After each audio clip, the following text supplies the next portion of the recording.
Hello students, चलो इस questions में क्या दिया हुआ है यहाँ पे कि given graph show the few data points in the photoelectric effect experiment for certain metals the minimum energy for ejection of electron from the surface. Okay, हमें कैलकुलेट क्या करना है, इस ग्राफ से कैलकुलेट करना है minimum energy for ejection of electron from the surface. Indirectly ये बोल रहा है कि वर्क फंक्शन निकालो। वर्क फंक्शन क्या होता है?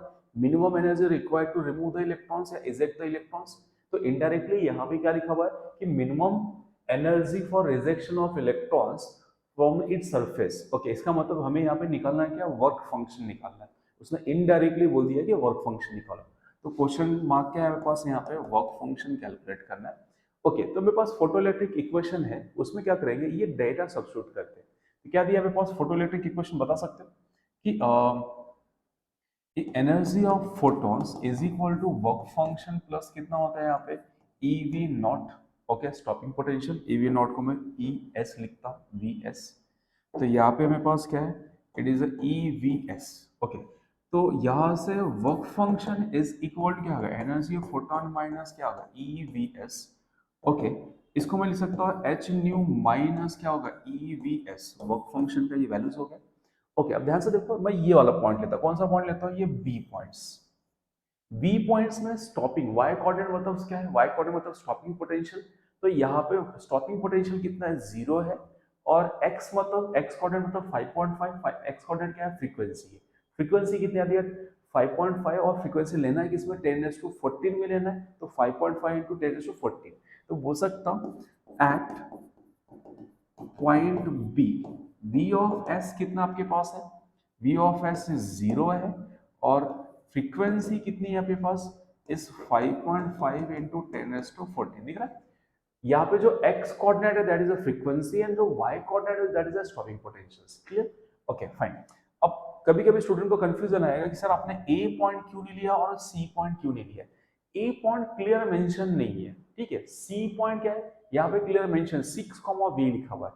यहाँ पे b पॉइंट क्लियर मेंशन है, दैट इज अ 5.5, 0 लिखा हुआ है। तो ज्यादा क्लियरिटी कौन सा पॉइंट्स है? b points. तो आप यूज कौन सा करना? b points. क्लियर, समझ में आ रहा है? ओके, ये तो 3 पॉइंट्स क्यों दिए उन्होंने, उसमें से बी वाला point properly X coordinate Y coordinate दिया है, इसलिए हम बी पॉइंट्स यूज करेंगे। क्लियर, समझ में? चलो इसको पुट कर लेते हैं। तो वर्क फंक्शन का वैल्यूज कितना आ गया आपके पास यहाँ पे? That is H as it is into ये कितना है? 5.5 इंटू 10⁻² कितना? That is a plus 14, not minus, मैं माइनस लिख रहा हूँ। कितना है ये? 10⁻² प्लस 14 और ये 0 हो गया। क्लियर? अब मुझे यहाँ पे किस में चाहिए आंसर? इलेक्ट्रॉन वोल्ट्स में चाहिए। तो इसको लिखता हूँ एच का वैल्यू कितना होता है? 6.63 इंटू 10⁻34 इंटू ये 5.5 इंटू 10⁻² कितना है? 14 डिवाइड बाय 1.6 इंटू 10⁻⁻19। जो भी आंसर आएगा कितना आएगा? ये इलेक्ट्रॉन वोल्ट में।